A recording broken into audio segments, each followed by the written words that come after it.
Hey guys, welcome back, it's Ripe again. In today's video, my entitled neighbor Karen wants my disabled autistic son kicked out of a public pool and then ends up slapping him. Here is what happened. And the title story starts like this. So I'm a father in my 40s with two kids who mean the world to me, along with my dearest wife also, of course. My eldest daughter is a 15-year-old bundle of energy and mischief. She keeps me on my toes and always makes me laugh. My younger son, on the other hand, is just 9 years old and is both autistic and disabled. While he is able to stand on his own for a few minutes and even take a few steps, he still relies heavily on his wheelchair to get around. It can be challenging at times, but we are grateful to live in a neighborhood that is fully accessible for people with disabilities. The people here are very understanding and supportive of my son's condition, and it makes life a little easier for us. However, even with all the support we receive, there are still days when it feels like everything is too much to handle, not necessarily because of my son or his condition, but because some people just refuse to give him a break. With so many misconceptions about autism, it's sadly hard to protect my son from all the stupid hatred some people so graciously extend in our direction. And on top of that, his disability, which is not so visible as it has to do with nerve damage, makes people question the genuineness of it, as if disability is something that must be visible to everyone. Last summer, after the pandemic restrictions were up and we were allowed to gather in large numbers, our neighborhood decided to have an unofficial pool party. It was posted in our Facebook group by a family who was desperate for a break from the sweltering heat, and soon enough the idea caught on like wildfire. Our public pool was chosen as the venue, and everyone volunteered to pitch in with small things to make the day a success. Some people brought ice to keep drinks cool, while others contributed paper cups, sunscreen and anything else that could soothe the heat. My daughter, ever the creative one, decided to set up a lemonade stand with her mom to help out with the festivities. I was proud of her for taking charge and finding a way to contribute to the party. As for my son, I was responsible for ensuring that he had the best time possible.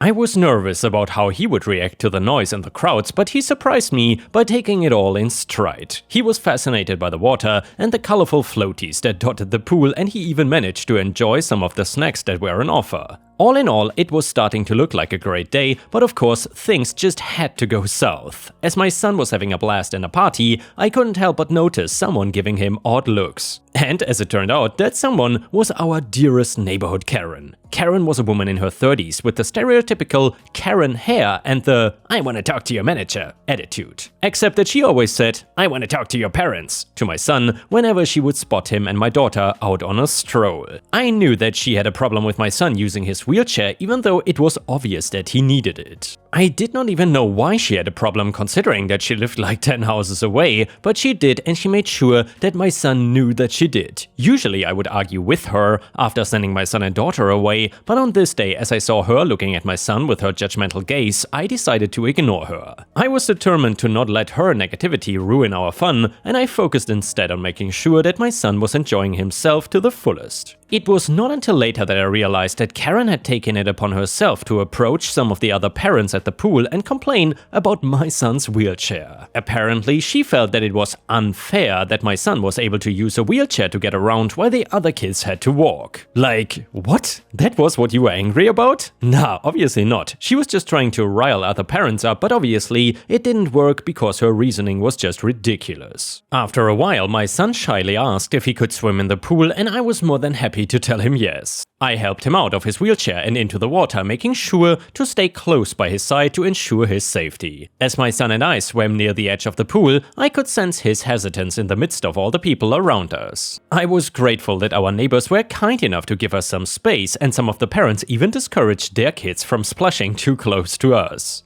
But of course, Karen was not gonna leave us alone. She made her way over to us and began to berate me for letting my son use a wheelchair. I was furious at her audacity, but I tried my best to remain calm for my son's sake. "Karen, you know, your son is really disturbing my peaceful time here. He sticks out like a sore thumb with that wheelchair. Why can't you just make him walk like other kids his age?" Me, I'm sorry that you feel that way, but my son's disability is not something that he can control. We are doing our best to help him enjoy his time here, just like everyone else. Karen, but he is ruining our pool party. Me, how the hell is he ruining anything? We are literally in a corner and you have the whole space for yourself. Go and enjoy yourself there. Karen, and why should I move, huh? If your son cannot be around other kids, then maybe he shouldn't be here. I honestly was done arguing with her dumb logic, so I decided to tune her out and concentrate on my son, who was starting to feel anxious. Karen, don't ignore me. Take your brat home or I'm gonna call the police. This Karen was seriously out of her mind, but thankfully, one of our neighbors who was also a parent spoke up for my son. Parent, chill out. Why are you involving police over a child playing in the pool? Karen, because he's not playing like a child. Another parent, he is disabled and autistic. Give him a break, will you? Karen, what? He's going to spread his autism to us? And that was the last straw for me. I smiled calmly at my son as I picked him up. I could tell he didn't want to go yet, but I felt like he was not safe near someone who thought that autism was a spreadable disease. Karen, no, you stay there. Don't bring him near me. Me, get out of my way. I'm just taking my son away like you wanted. Karen, he already spread his autistic germs. He needs to be taken away from this neighborhood. Me, are you freaking crazy? Karen, shut up.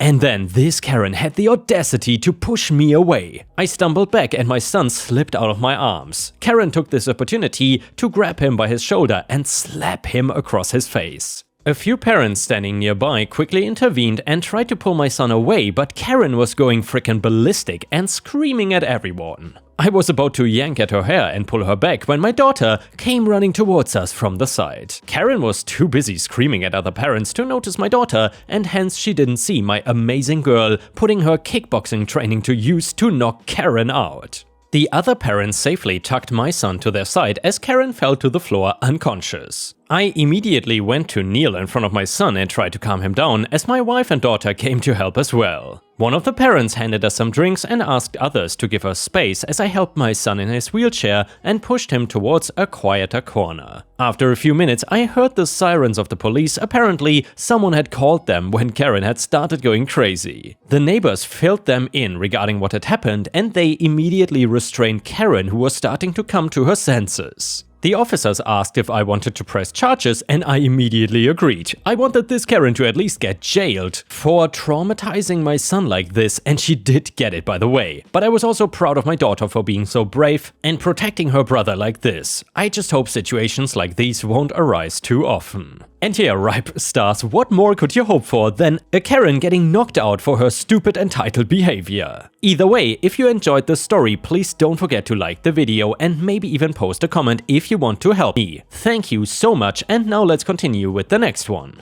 It is titled, Racist Employee Wants to Shoot Me. So, a little backstory, I grew up in India and then as an adult I moved to Pakistan. Now, our two countries have had bad blood, and if you are interested you can go look up the details. The bottom line is that there are plenty of people here in Pakistan that hate me only for the reason that I am Indian. I own a boxing gym here and it's fairly popular and successful. I have a manager that I trust completely and feel comfortable enough doing things like hiring when I'm not there. We needed another trainer to keep up with demand, so I told him to hire somebody before I left the country for a couple months. I was traveling and enjoying life while of course checking out local boxing gyms wherever I went. My life passion doesn't stop even when I'm on vacation. I was not in constant contact with my manager, but he told me that he hired somebody and things were going smoothly. That was good enough for me, and after about 2 months I came back home. I barely unpacked and when I wanted to go to the gym and see how things were going. How many new people we had signing up for classes and if I had to order new equipment. Mostly though, I wanted to check on the status of the 2 men specifically who were really good boxers and going to try and start competing in official matches and starting their careers. Being a gym that produces professional boxers is a big thing, so I wanted to see how they were doing. I only got about 5 steps into the gym before a guy I'd never seen before stopped me. He was wearing our employee t-shirt, so I was able to deduce right away that he was the new trainer the manager hired. Man, where do you think you're going? Me, oh, I'm just headed in to talk to the manager. Man, I don't think so. Me, excuse me? Man, this is a Pakistani boxing gym. No way are we going to let an Indian guy come in here and make it look bad. If you want to box, then I suggest you go back to India where you belong. I was angry at this point. Honestly, racism against me in Pakistan was nothing new, but it coming from one of my employees was beyond unacceptable. I could not imagine thinking if I was a potential client being treated this way. I couldn't help but raise my voice, which in turn caused his to raise his voice too. Me, do you even know who I am? Did you take a minute before taking this job to look anything into this gym and who runs it? Man, I don't care. Now get the hell out of here or else. Me, or else what? Are you gonna try and kick me out? So how about instead you go look in the main office on the wall and see that my picture is the one hanging there under the word owner. Man, I don't give a crap who you are. I told you to leave and get the hell out of my country, and I mean it. He pulled out a gun and pointed it at my face. I thought when I dropped the fact that I was the owner, he would back down or feel ashamed. I didn't expect him to not care and pull out a weapon wanting to shoot me. When the gun came out, everybody in the gym hit the ground and hid, not wanting to get shot. I gotta make a quick disclaimer that what I did next, nobody reading this should attempt. If you have a gun pulled on you, then the best course of action is to give the person pointing it at you anything they want. Money, possessions, or even leaving a place you have the right to be in. Life is more important, and the only reason I didn't do that is because I am a professional. Before starting the gym, I competed myself and was a champion boxer. Additionally, I learned martial arts and had special training when it came to disarming people with weapons. I quickly was able to get the gun out of his hands and into mine before he even knew what was happening. I could have turned the gun on him, but I don't believe in using weapons except for life and death situations. So instead, I threw it to the side and punched him with a jab to the face. He went down cold, and soon my manager was standing right next to me. He helped me physically throw him out of the gym doors and onto the pavement outside. My manager giving him a kick to the ribs as well, because he was just as angry at what the man did as me. My manager started apologizing like crazy, saying that nothing in the background report came back with a problem and he never said anything against Indians before. I don't blame my manager, because racist people look and usually act like everybody else until their racism is brought out. I told him that on paper I would have probably hired that guy too. The fact that one punch was all it took to knock him out though, I figured it wasn't a horrible loss losing him as a trainer. We called the police with this information and reported what he did and that he was knocked out on the sidewalk. They came to arrest him and take away the gun for evidence. While being racist against me was not illegal, you can bet that him having the gun was. Now, Pakistan is honestly not a difficult country to legally obtain a gun in, but still, a license is needed, and despite how easy it is, this guy didn't end up having one. Also, even if he did, he would still be in trouble. Like basically everywhere else in the world, you cannot just pull out a gun in public and threaten to shoot people for basically no reason. If you could, then that would be total chaos and things would get insane. The funny thing is that when police came to arrest him, he woke up, he started yelling at one of the police officers. He was of Indian descent too, and this fool was being racist towards the actual police. Even going as far as to say that when he got out and got his gun back, he was gonna shoot the officer as well as my entire gym. The last I heard was that he was put behind bars and I never heard from him again.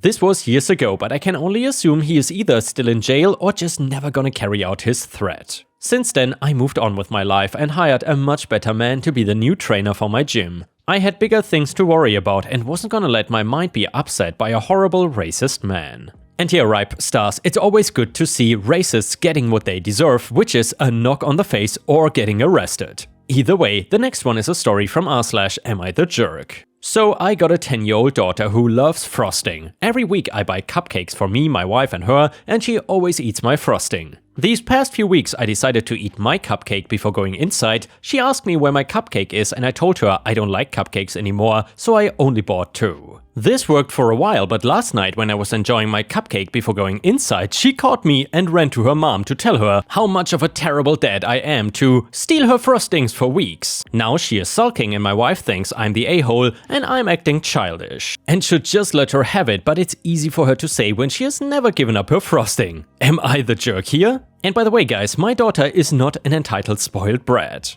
Honestly, I think she doesn't even love frosting that much, she only does it to annoy me. I made this post because my wife likes this subreddit, so I wanted to show her that I'm not the a-hole. Edit number 2, a lot happened since I posted here. My wife is getting a divorce. She says she cannot live with a liar. CPS came to our home to take our child away. They said we are terrible parents for letting our kid eat frosting, but by the time they got here, our daughter was not home. Why? And Ripe Stars, before we continue, let me know in the comments whether you think OP is the a-hole here or not. And let me tell you, there's a twist in the story. So now let's continue. Because the cops came and arrested her for stealing a car. They said frosting thieves always become car thieves, so there's no need for waiting. She should go to jail ASAP. When she got there, she called me and said she's going no contact because I lied to her and she cannot trust me anymore. Meanwhile, we are getting calls from her friends telling us horror stories about our daughter bullying them. Our life is ruined, all because of a cupcake.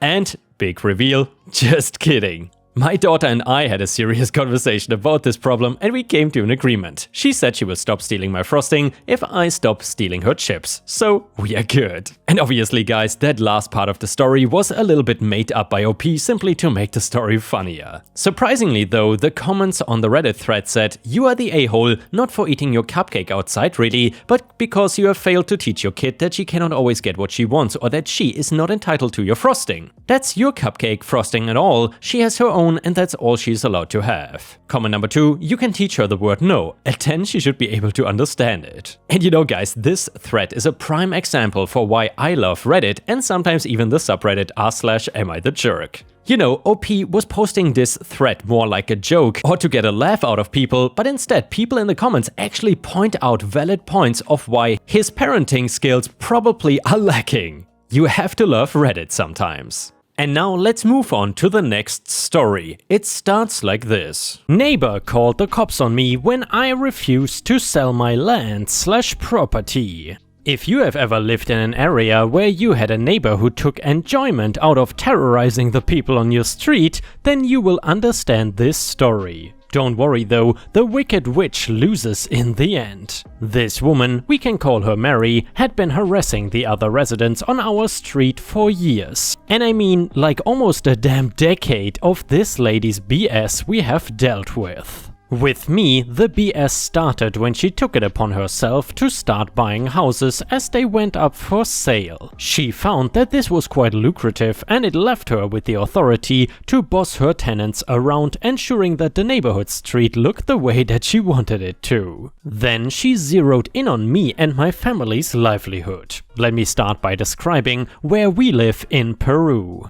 On our neighborhood street there are several homes that have been recently bought, fixed up and sold. This is a small restoration project that has been going on for a while now and has been quite successful in our city. At the end of the street is my house and my mother also lives with me, but she is very sick and old, so I care for her. Next door there is a small half plot of land that my mother and father had purchased about 12 years ago. On this tiny plot there was a small house that was barely bigger than a garage. This is where they started their passion of building a family-run restaurant. Old Peruvian recipes that people cherish were cooked there by my parents until I eventually took over the business. It had truly been a popular staple in that part of town for many years. However, Mary did not like that my family had a plot of land that did not include a residential home. I understand, especially considering her obsession with making the street look put together, as she would tell others. The restaurant was a little out of the ordinary among the homes, but most of the residents all enjoyed the food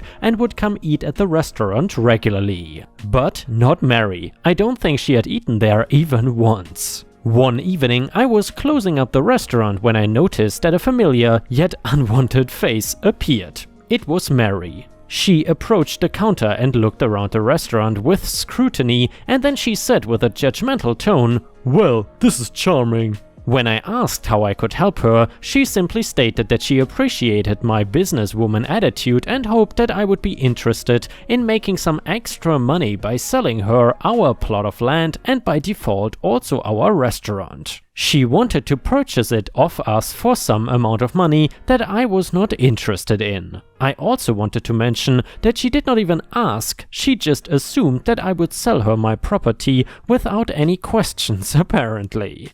Once I told her that I was not interested, she became visibly annoyed and asked why. Not only did she ask why, but she decided to come up with her own answers as well. Are you doing something illegal? Drug trafficking? You know how hard we work to keep drugs off of our streets. How could you? The situation spiraled quickly from there. Apparently, she had me all figured out. Mary went outside and began speaking very loudly about how she could not believe that a business on our streets would be catering to the drug problem in our city. She even dragged the police into it, really going with this asinine story about my restaurant selling illicit substances. When the police arrived, they did not take long to realize that this woman's accusations were completely unfounded. After they reiterated this information to her and left, she continued to spread rumors around the neighborhood and surrounding areas about how my restaurant was deplorable, that she saw cockroaches around the property, and the fan favorite,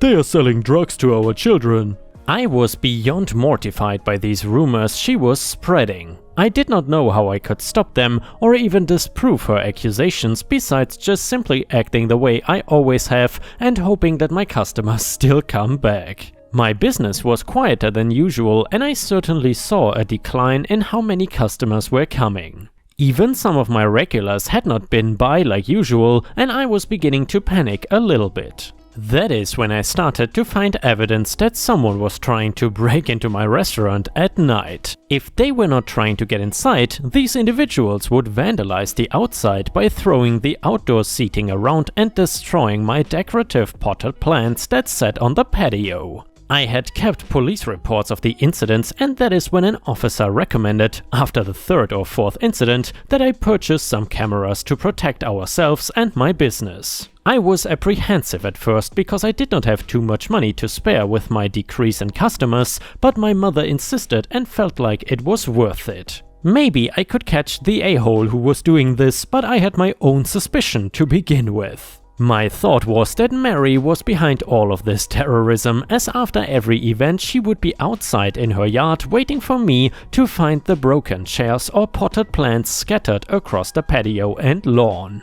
One day I waited for her to leave for whatever reason. She always had a routine, so it was not too hard to tell when she would be home or not. That is when I installed the cameras. I made sure to set them up in my yard that is facing the business and even asked the neighbor across the street if I could put one in his yard that looked directly at the front of the building. I agreed to take it out of his yard after I figured out who was breaking my stuff. Lastly, there was one more very small camera that I was able to hide inside the restaurant, disguised in a clock that looked like a sunflower. Not even a day later, the vandals struck again. This time, they threw a rock through the back door and made their way into the business. They even stole any money they could find in the tiny office we had and even broke several plates, cups and other dishes. After they broke in, they left the back door open so wild and stray animals wandered in, causing even more damages. I of course called the police after chasing the dogs and cats out of my kitchen. While they were on their way, I worked on pulling up the camera footage. The first cam did not catch anything as it was not facing towards the back. Don't worry, I now have a camera at the back of the restaurant too, and the one across the street obviously did not see anything either. However, the one on the side of the restaurant was all we needed. The whole time, the person vandalizing my restaurant was Mary and her adult daughter, who was just as venomous as she was. I had a feeling the entire time that this was the situation, but just had no proof. When the officers investigating the break-in saw that, they did not need to see much else and marched over to her house. Unsurprisingly, Mary denied it all and said that this was all just hearsay and that they cannot arrest her for that. She even proceeded to change the subject, saying that they should be arresting me, the no-good drug-dealing witch. Well, to my pleasure, the officers ignored her and put her in cuffs. Mary found out soon enough that I had camera evidence to support my claim of her harassing me and vandalizing/breaking into my livelihood and place of business. Thankfully, we did not have to spend much time hashing the issue out, as camera evidence is pretty damning, no matter where you live. Mary was forced to pay for everything that she damaged, and I pressed charges against her and her daughter.